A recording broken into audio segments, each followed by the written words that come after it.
MR constructions వాళ్ళు గుంటూరుకు 3 వైపులా 3 మంచి అపార్ట్మెంట్స్ నిర్మిస్తున్నారు. పక్కా వాస్తు, మంచి మెటీరియల్ వాడతారు. మేనేజ్మెంట్ బ్రహ్మాండంగా ఉంటుంది. 24 hours water supply, more over time కి డెలివరీ. ఎంఆర్ కన్స్ట్రక్షన్స్ మీ ఇంటిని అందంగా నిర్మిస్తాం.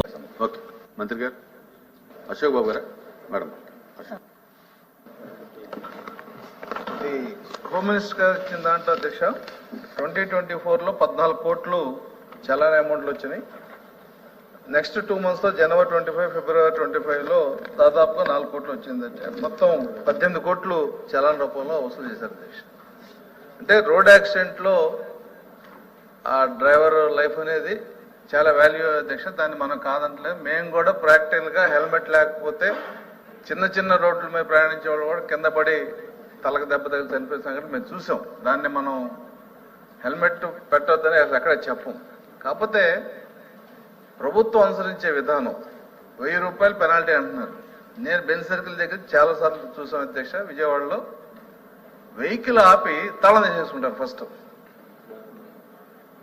మేము పోలీస్ డిపార్ట్మెంట్ ని మీ ద్వారా రిక్వెస్ట్ చేసిందంటే హోమ్ మినిస్టర్ గారు ఇవ్వాల్సిన ఇది, is not a criminal, neither he's offender. ఒక క్రిమినల్ ట్రీట్ చేసినట్టు బండి ఆపగానే ఫ్యామిలీతో ఏమన్నా తాళం తీసి జైల్లో పెట్టుకుంటారు, ఎస్ఐ గారిని కలవంటారు. ఆయన పేరు అడిగి 1000 రూపాయలు రాసేస్తారు. అంటే 1000 రూపాయలు పెట్టుకుని ఎంతమంది 2 wheeler మీద వెళ్తారు అధ్యక్ష? రూల్స్ ఇంప్లిమెంట్ చేయడంలో తప్పు నేను చెప్పను. కఠినమైన నేరాలకి కఠినమైన శిక్షణ ఉండాల్సిందే. ఇది కఠినమైన నేరమా కాదా అనేది కూడా మనకు కొంత డిస్క్రిమినేషన్ ఉండాలి. మొన్న ఇది కొంచెం సంబంధం లేకపోయినా చెప్పాలి. ఈ గ్రాడ్యుయేట్ ఎలక్షన్స్ లో మేము క్యాంపెయిన్కి వెళ్తే మెజారిటీ స్కూల్స్ లో కాలేజెస్ లో కానీ టీచర్లు కానీ వాళ్ళు అడిగింది ఏంటంటే, సార్ ఆ హెల్మెట్ మీద ఫైన్ ఇచ్చేయండి సార్, చచ్చిపోతున్నామేమో అన్నారు. పర్టికులర్గా మహిళలు. ఎందుకంటే వాళ్ళు వెళ్ళేటప్పుడు హెల్మెట్, చిన్నప్పుడు ఎలక్ట్రిక్ బళ్ళు వచ్చినాయి, దానికి హెల్మెట్ క్యారేజ్ పెట్టిన ఫెసిలిటీస్ ఉండవు.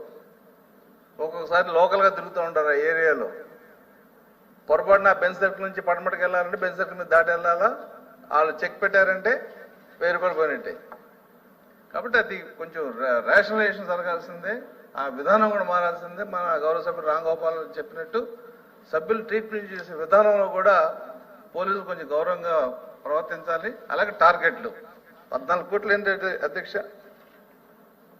బహుశా ఆ మైనింగ్ మీద గత ప్రభుత్వం పెనాల్టీ వేసినట్టుంది 100 కోట్లలో. అంటే 14 కోట్లు నిజంగా పెట్రోల్కి ఎంత అయి ఉంటుంది వాళ్ళకి. ఎందుకు కొంతమంది ఎందుకు కూడా అయి ఉండదు, ఎలక్ట్రిక్ వెహికల్స్ కూడా ఇది కూడా అయి ఉండదు. కాబట్టి కొంచెం ఏదన్నా సీరియస్ డ్రైవింగ్ లైసెన్స్ లేదు, మీరు 10,000 ఏంటి తప్పలేదు. ఎందుకంటే డ్రైవింగ్ లైసెన్స్ జరిగా చనిపోతే ఇన్సూరెన్స్ కూడా రాదు.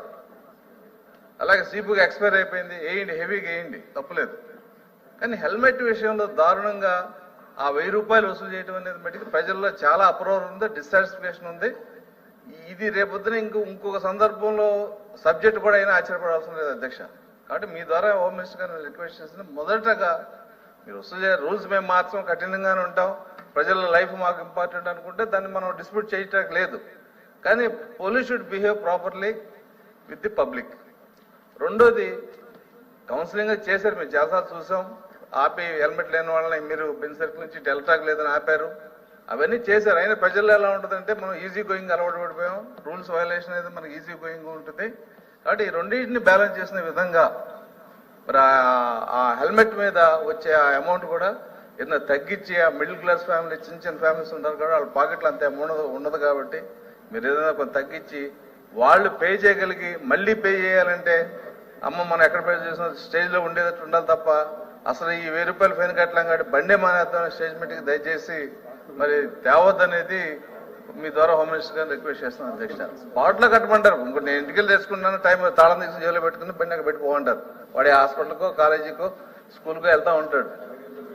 కాబట్టి ఇది కొంచెం ఆ డిసిప్లిన్ అనేది పోలీస్ ఫోర్స్ కూడా చెప్పండి మీ ద్వారా అధ్యక్షుడు రిక్వెస్ట్ చేస్తున్నాను. ఎవరు అడిగినా అదేగా మీరు అడిగినా మీరు తిప్పి అడుగుతారు అంతే. చెప్పండి మంత్రి గారు, చాలా కళాతీతం అయింది. మీ ధర్మ కూడా నేనే చెప్పేస్తాను అధ్యక్ష. ఇది చాలా సెన్సిటివ్ ఇష్యూ అధ్యక్ష. అక్కడ 1000 రూపాయల ప్రాణం అనుకుంటే మనం దేనికి తూకం వేస్తామో ఒకసారి సభ్యులు అర్థం చేసుకోవాలి అధ్యక్ష. అది 1000 రూపాయల వరకు మనకి ఈ రోజు ఒక సుప్రీంకోర్టు గైడ్ లైన్స్ అధ్యక్ష. సుప్రీంకోర్టు గైడ్ లైన్స్ ప్రకారం గవర్నమెంట్ ఆఫ్ ఇండియా యాక్ట్ లో జీవో నెంబర్ 21, ఇది ఎప్పుడు ఇచ్చిన జీవో అంటే అధ్యక్ష 21/10/2020లో ఇచ్చిన జీవో అధ్యక్ష. 1000 రూపాయలు ఫైన్ విధించాలి హెల్మెట్ లేకుండా అన్నది. ఇది గవర్నమెంట్ ఆఫ్ ఇండియా ఇచ్చిన యాక్ట్ ఇది. సో నేనేమంటానంటే అధ్యక్ష,